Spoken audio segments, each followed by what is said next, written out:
Bonjour à tous et bienvenue dans cette nouvelle saison d'Église du Monde. Je vais avoir le plaisir de vous accompagner pendant les 6 prochaines semaines à la rencontre des chrétiens du monde entier avant que vous ne retrouviez l'habituel visage de cette émission, Stéphanie Dupasquier.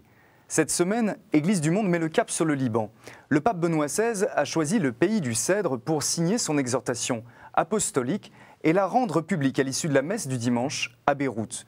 Ce texte vient conclure le synode pour le Moyen-Orient qui s'était tenu à Rome il y a 2 ans, presque jour pour jour. Pourquoi le Saint-Père prend-il le risque de se rendre à moins de 300 km de Damas, où les combats font rage entre rebelles et forces loyales au régime? À qui peut-il faire entendre son message de paix et de communion dans une région marquée par les conflits? Quel débat traverse la société libanaise et ses 18 confessions reconnues par l'État? Pour y répondre, je suis heureux de recevoir Antoine Fleifel. Bonjour. Bonjour. Vous êtes franco-libanais et vous occupez un poste de maître de conférence en théologie et philosophie à l'Université catholique de Lille. Et vous êtes responsable des relations académiques à l'œuvre d'Orient. Et je crois que vous organisez, justement, dans cette même œuvre d'Orient, un cours annuel sur les chrétiens d'Orient, justement. Tout à fait. Ça va être la première fois que ça a lieu à Paris. Donc les gens qui sont intéressés peuvent contacter l'œuvre d'Orient pour avoir plus d'informations. Et je dis rapidement que c'est un cours annuel qui sera divisé en 2 temps. Le premier temps traitera de la théologie, de l'histoire et de l'ecclésiologie des églises d'Orient. Et le second semestre traitera de la géopolitique des chrétiens d'Orient dans tous les pays où ils existent, dans le monde arabe. Alors justement, on parle de l'Orient. Le pape Benoît XVI se rendra à Beyrouth du 14 au 16 septembre pour remettre son exhortation apostolique. Pourquoi avoir choisi le Liban ? Parce que le Liban occupe une place privilégiée pour le Vatican depuis très longtemps, pour le Saint-Siège, au Moyen-Orient. Alors les raisons sont multiples. La première raison est une raison géopolitique pure. C'est-à-dire que le Liban est le pays où il y a le plus de chrétiens parmi les pays du Moyen-Orient et où le président de la République est aussi chrétien catholique obligatoirement, et où aussi les chrétiens ont beaucoup de poids politique. Ils gouvernent en parité avec les musulmans. Deuxièmement, pour des raisons aussi religieuses, parce que les catholiques sont majoritaires au Liban et tous les pays du Moyen-Orient n'ont pas des communautés catholiques majoritaires. Je pense à l'Égypte où les coptes orthodoxes sont majoritaires ou à d'autres pays.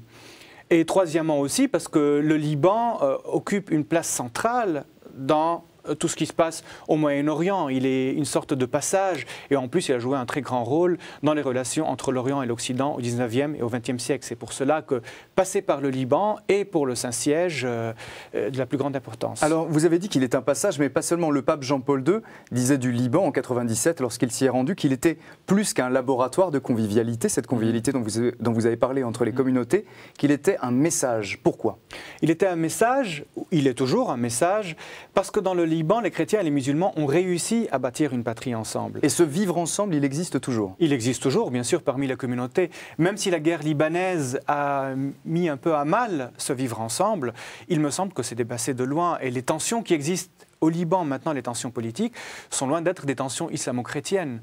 Je ne sais pas s'il peut y avoir un incident vraiment isolé, mais les tensions sont vraiment des tensions politiques vives, principalement entre les sunnites et les chiites. Mais entre chrétiens et musulmans, on s'en sort pas mal. On va l'aborder. Le Saint-Père ne s'expose-t-il pas au danger, justement, en se rendant au Liban en pleine crise syrienne ?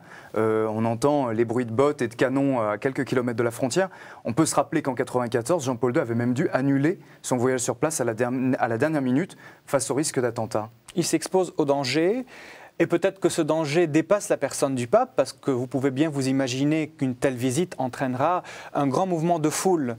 Mais heureusement qu'il y a des gens courageux comme le pape, des messagers de paix qui sont prêts à s'opposer au mal, qui sont prêts à s'opposer à la guerre et à toute la violence qu'il y a autour, et par un acte courageux de venir, même dans ces circonstances, délivrer son message de paix. D'ailleurs, qui dépasse de loin aussi le message de paix, parce que ça va être aussi un message politique. On va parler de ce message de paix, de cette exhortation apostolique que Benoît XVI ira signer à Beyrouth, mais auparavant, on écoute Monseigneur Mounir Kerala nous résumer l'état d'esprit des chrétiens qui attendent la visite du Saint-Père. Regardez. Je peux vous dire que les Libanais, non seulement les chrétiens, mais tous les Libanais, chrétiens et musulmans, sont pleins d'espérance pour ce voyage. Et ils se préparent à accueillir le pape comme messager de paix, messager de liberté, messager de dignité de l'homme. Donc qu'il y ait des risques autour de nous, ça c'est vrai, c'est réel, mais nous n'avons pas peur. Soyez sûrs, nous n'avons pas peur. Nous en avons vu dans notre histoire plein de problèmes, plein de conflits et beaucoup plus. mais nous avons gardé notre espérance, nous avons gardé notre foi et nous avons gardé notre ouverture à tous les peuples avec qui nous vivons. Deuxièmement, donc, ça nous donnera l'occasion de mettre en pratique ce que les pères du synode ont discuté, ont mis ensemble et ont recommandé. Et ces recommandations vont être mises en pratique. Alors, pas toute l'exhortation et tous les sujets, mais les jeunes prendront ce qui appartient au renouvellement de la jeunesse, les paroisses aussi, les institutions, le dialogue islamo-chrétien, le dialogue œcuménique. Donc je crois que chaque partie de notre peuple prendra à soi-même le fait d'appliquer ce qui lui convient, enfin ce qui lui est apte et propre pour un renouvellement de la vie et de la reconstruction, non seulement du Liban, mais de nos États dans tout le Moyen-Orient, dans la dignité de l'homme, dans les droits de l'homme, en fait, la liberté, la démocratie et la dignité. Nous n'avons pas peur. Les chrétiens sont-ils appelés à témoigner coûte que coûte, jusqu'au péril de leur vie ? On ne peut pas demander à tous les chrétiens d'Orient de témoigner coûte que coûte jusqu'à la mort. Aller dire à un père de famille, vous devez mourir, vous devez rester au prix de mourir ici. Non, mais on peut souhaiter que les chrétiens fassent tout pour rester, mais peut-être qu'à un certain niveau, certaines personnes doivent s'arrêter. Mais je crois que les chrétiens, ou beaucoup de ces chrétiens d'Orient, font tout pour rester, pour témoigner de beaucoup de choses. Et là, mon ami Monseigneur Khairallah, que je salue, a évoqué d'une manière brève toutes ces questions principales qui concernent le témoignage, c'est-à-dire le dialogue islamo-chrétien, les valeurs pour les autres États, la paix, le dialogue interreligieux, le dialogue œcuménique. Alors toutes ces questions-là doivent être au centre de cette présence et de ce témoignage chrétien au Moyen-Orient. C'est à ce prix que l'on pourra parler d'espoir, puisqu'il y avait malgré tout des paroles d'espoir dans son discours. Ah oui, on peut parler de paroles d'espoir, et beaucoup en ont. Déjà, je pense au Monseigneur Kasmoussa, l'évêque irakien, qui a écrit un livre récemment, un livre témoignage, jusqu'au bout. Et lui, il dit, malgré tout ce qui se passe en Irak, nous avons espoir qu'il est possible d'avoir une sortie heureuse de cette grande difficulté que vivent les chrétiens là-bas. On va en reparler très très vite, si vous le voulez bien. On va juste faire un point tout d'abord sur les différents lieux dans lesquels le pape va se rendre au long de son voyage au Liban. Regardez.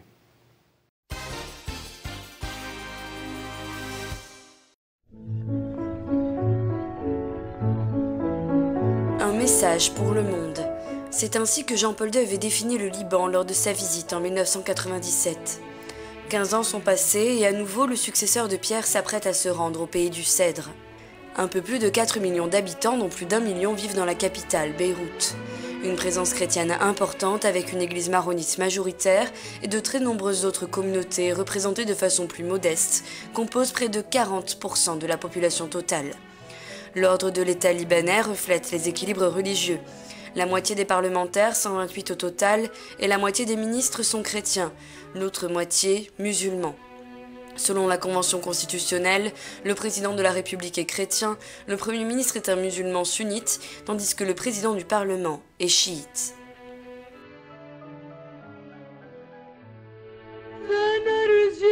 Un petit pays mais chargé d'histoire et de beauté, telle est la terre que Benoît XVI est sur le point de visiter au cours de son voyage. Il Santo Padre ha convocato nell'ottobre del 2010 un sinodo, il primo, di tutti I vescovi della regione del Medio Oriente. Le Saint-Père a convoqué à l'octobre 2010 un synode, le premier de tous les évêques du Moyen-Orient. Pour signer et remettre l'exhortation post-synodale, il a choisi le Liban. Je pense pour le caractère spécifique de l'histoire de ce pays, y compris l'histoire récente, et aussi parce que c'est un pays où les chrétiens, aux côtés de leurs frères musulmans, ont construit une société fondée sur des valeurs fondamentales, comme la liberté de conscience qui est garantie pour tous, mais aussi le respect, la convivialité. C'est en ce sens un modèle positif à présenter pour toute la région. Et la convivialità. In questo senso è un modello positivo da presentare a tutta la regione medio-orientale.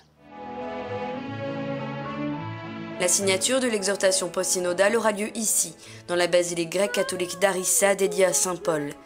dans la grande église melkite de la Société des missionnaires de Saint-Paul, une congrégation sacerdotale de vie fondée à Harissa au début du XXe siècle, époque à laquelle furent posées les fondations de cette basilique, dont l'intérieur est entièrement décoré de mosaïques byzantines. L'étape à Saint-Paul pour la signature de l'exhortation sera le premier acte officiel du pape au Liban, après la cérémonie de bienvenue à l'aéroport de Beyrouth. Dans le village d'Harissa, à quelques 20 km au nord de la capitale et à 650 mètres au-dessus du niveau de la mer, se dresse le siège de l'Annonciature apostolique, résidence du pape pendant les 3 jours de sa visite, qui débutera le 14 septembre. Le samedi 15 au matin, le pape rencontrera le président de la République libanais, avant de rencontrer les autorités religieuses musulmanes et de rejoindre Bzoumar, la localité proche d'Harissa où se trouve le patriarcat arménien catholique. Voilà, c'était un reportage du Centre des médias franciscains que vous retrouverez dorénavant avec d'autres nouvelles de Terre Sainte dans le Terra Sancta News, tous les lundis à 19h40. La situation des chrétiens a-t-elle changé au Liban depuis le dernier voyage du pape en 1997 ? Il me semble qu'elle s'est améliorée à plusieurs égards. Si je parle d'un point de vue politique déjà, d'un point de vue politique, les deux communautés ou les deux partis politiques qui se sentaient le plus opprimés, d'un côté le général Aoun avec son parti, d'un autre côté... Qui est aujourd'hui président de la République. Oui, vous dites c'est Michel Aoun? C'est Michel Seymen, le président de la République. Michel Aoun était le chef de l'armée et il dirige un parti politique. Ouais. Et de l'autre côté, Samir Jaja aussi, qui a son parti politique, les Forces libanaises. Alors l'un était en exil en France et l'autre était en prison. Et à cause de cela, la grande majorité de la communauté chrétienne se sentait mal à l'aise, se sentait dans un état de dépression. C'est l'expression que nous utilisions. Alors que maintenant, ce n'est plus le cas, parce qu'après 2005, Aoun est rentré de l'exil, Jaja est sorti de prison, et ces deux peuvent pratiquer une activité politique d'une manière tout à fait libre. Donc à ce niveau politique, les chrétiens ont beaucoup plus de prérogatives que ce qu'ils n'avaient en 97, à une période qui était très sombre pour eux. Moi, je me rappelle bien, j'étais parmi ceux qui avaient reçu le pape Jean-Paul II. C'était pour nous une manière de respirer. Enfin, on peut adresser une parole et dire ce qui se passe avec nous. Ce n'est pas le cas maintenant. Alors, avec ce climat de liberté politique dont jouissent les chrétiens, il est total. Ils peuvent dire ce qu'ils veulent, ils peuvent faire des alliances avec qui ils veulent, et d'ailleurs ils le font. Il y a une partie qui est alliée avec les sunnites, une autre partie qui est alliée avec les chiites, ou du moins avec les partis politiques majoritaires dans ces deux communautés. Donc à ce climat de liberté, il y a un autre climat de liberté associé, c'est-à-dire la presse, c'est-à-dire le commerce, c'est-à-dire l'éducation, c'est-à-dire la justice, c'est un peu mitigé parce que c'est toujours très politisé. Et donc est-ce que vous pensez que le voyage de Benoît XVI peut continuer, peut gonfler encore l'optimisme des chrétiens? Oui. Alors, si la situation des chrétiennes est meilleure que celle qu'elle était en 97, ça ne veut pas dire que leur situation maintenant est idéale. Surtout que les chrétiens se posent beaucoup de questions au Liban. Ils ont vu ce qui s'est passé en Irak. Ils ont vu ce qui se passe actuellement en Égypte, ce qui n'est pas très favorable aux chrétiens. Ils voient ce qui se passe en Syrie avec énormément d'inquiétude. Ils se posent la question, mais quel est notre avenir? Est-ce que notre tour va venir? Parce qu'avant, c'était très loin, c'était l'Irak. Mais tout d'un coup, ça s'est rapproché, c'est en Syrie. Et d'ailleurs, nous voyons aussi les flots, parce que nous avons vu il y a 2 ou 3 ou 4 ou 5 ans, les flots de réfugiés irakiens chrétiens qui venaient au Liban. Et maintenant, nous voyons des flots de réfugiés chrétiens syriens qui viennent au Liban. Et donc, si nous sommes un peu inquiets, c'est un peu loin de chez nous parce que rien ne se passe dans les régions chrétiennes. S'il y a quelques tensions militaires qui ont lieu au Liban, elles ont surtout lieu dans le nord du Liban, dans la région de Tripoli, entre sunnites et alaouites, des tensions interconfessionnelles. Les chrétiens sont toujours loin de cela. Mais ce n'est pas pour ça qu'on se pose pas de questions. Il y a justement des répercussions du conflit qui se passe en Syrie. Il y a bien sûr des répercussions. Et l'une des choses que nous devons concevoir à chaque fois que nous parlons des chrétiens d'Orient en général et du Liban, c'est que ce sont des communautés qui font partie de leur peuple. Ce n'est pas une réalité à part. C'est-à-dire que si le peuple libanais ou le peuple syrien ou le peuple irakien ou égyptien ont des problèmes de chômage, des problèmes économiques, des problèmes politiques, quoi que ce soit, eh ben, les chrétiens vont subir, comme les musulmans, ces problèmes. Alors, ils vont les vivre peut-être d'une manière différente, eu égard à des données culturelles et contextuelles différentes. Et en particulier politique, c'est-à-dire que le Liban ne connaît pas une situation de dictature. Absolument pas. C'est la démocratie. Absolument pas. C'est la démocratie à la libanaise, elle est dite la démocratie consensuelle. Oui, avec des nuances alors. Avec beaucoup de nuances. Mais malgré tout, le thème du synode pour le Moyen-Orient, qui s'est tenu il y a 2 ans au Vatican, était communion et témoignage. Ce message de communion entre les communautés, est-ce qu'il ne vise pas justement à éviter la contagion du problème syrien, irakien, égyptien au Liban? C'est-à-dire tout œuvrer, tout mettre en œuvre pour faire respecter la dignité et les droits de l'homme entre les communautés, qu'elles soient chrétiennes, qu'elles soient musulmanes, qu'elles soient chrétiennes de confessions différentes, etc. Est-ce que ce n'est pas ça justement le miracle libanais? Alors bien sûr, le terme communion du synode peut être compris à différents niveaux. Le premier niveau est un niveau purement théologique, c'est-à-dire que Rome rappelle toujours à travers ce synode, le Saint-Siège, que les communautés catholiques se doivent d'agir en communion ensemble, mais cette communion doit aller aussi plus loin parce qu'elle a une visée œcuménique. Et donc cette communion doit s'inscrire aussi dans le cadre du dialogue entre les églises catholiques et orthodoxes. Et cela, le pape l'avait bien rappelé lors de sa dernière visite en Terre Sainte. Mais aussi, cette communion peut avoir d'autres aspects et déborder du cadre du dialogue interchrétien, œcuménique, vers un cadre interreligieux. C'est-à-dire que chrétiens et musulmans, et en Terre Sainte, chrétiens, musulmans et juifs, sont appelés à ensemble bâtir une société. Et c'est là que le terme communion a différents niveaux d'appréciation. Mais alors, communion pourquoi? Pour quelle société? Et témoignage pourquoi et pour quelle société?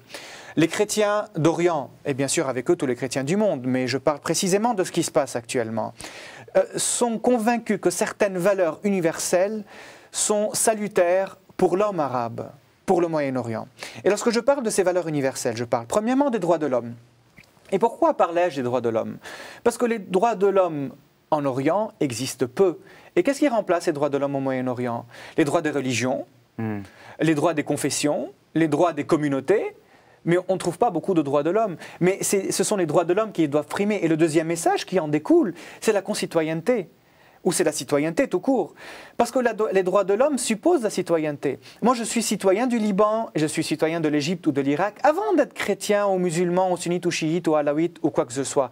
Et c'est ce que les chrétiens demandent. Et troisièmement, pour finir sur cette question, c'est la question de la liberté de conscience.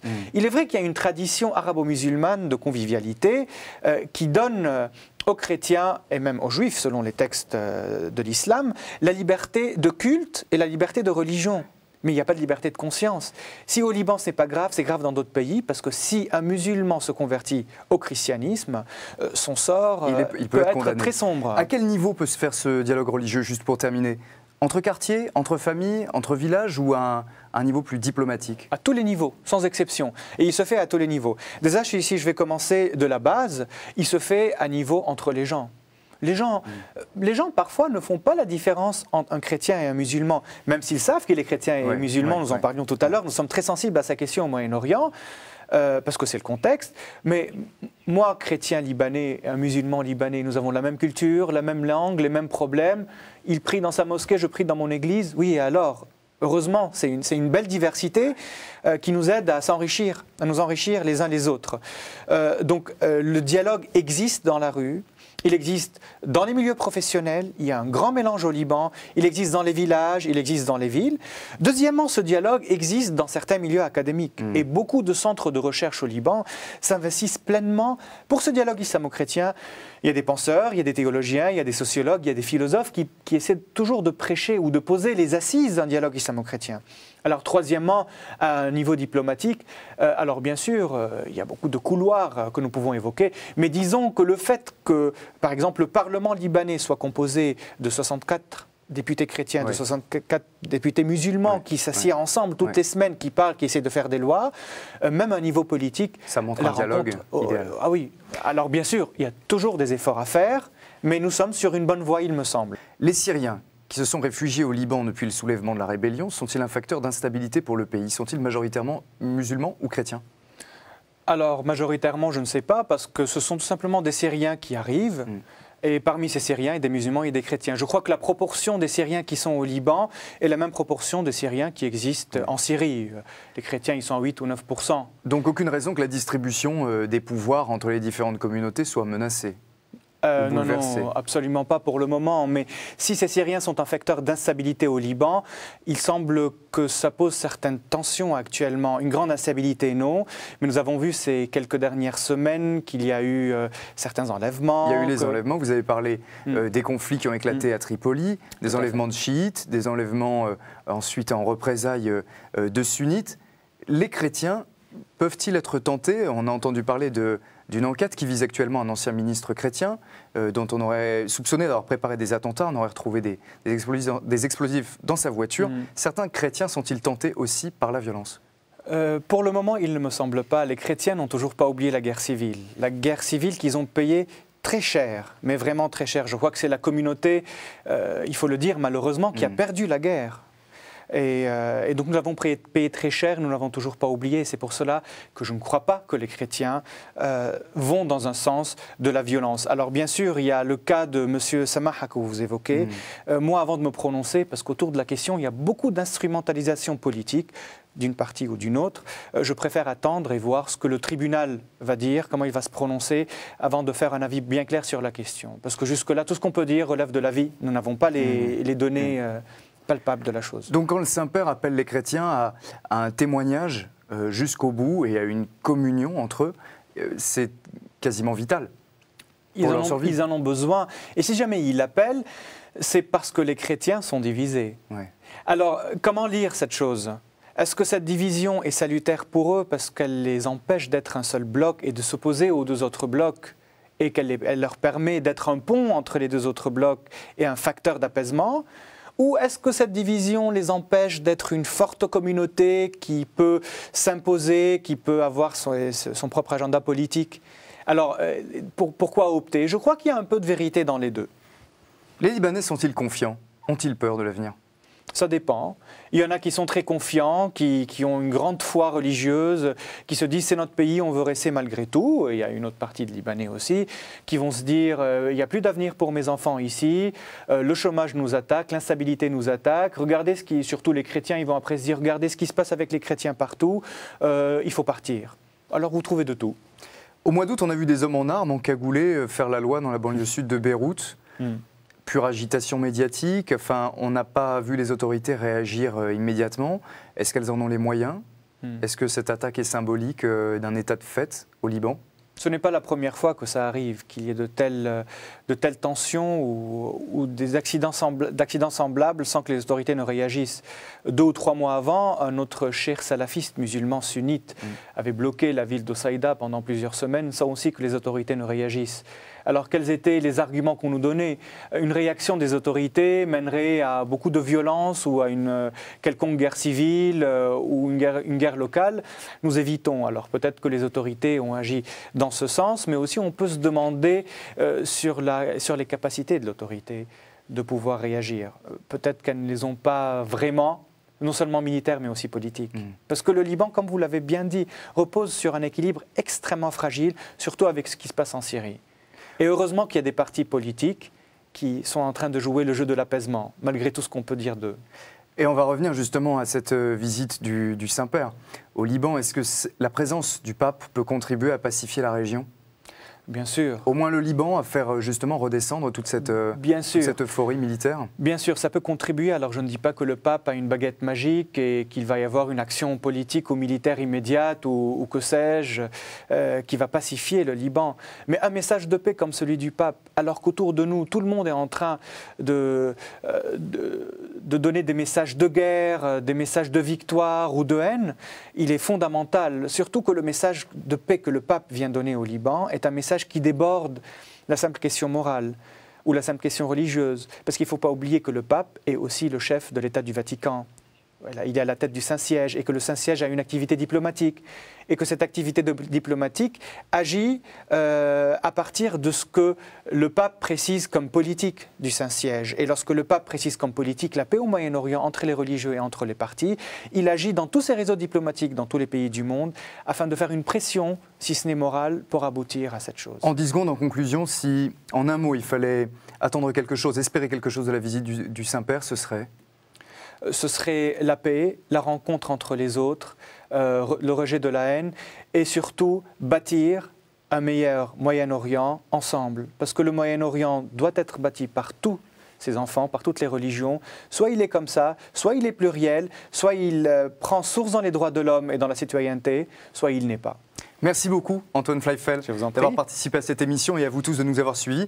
Je vous donne rendez-vous la semaine prochaine pour une émission qui sera consacrée à la Jordanie. Très bonne soirée sur KTO.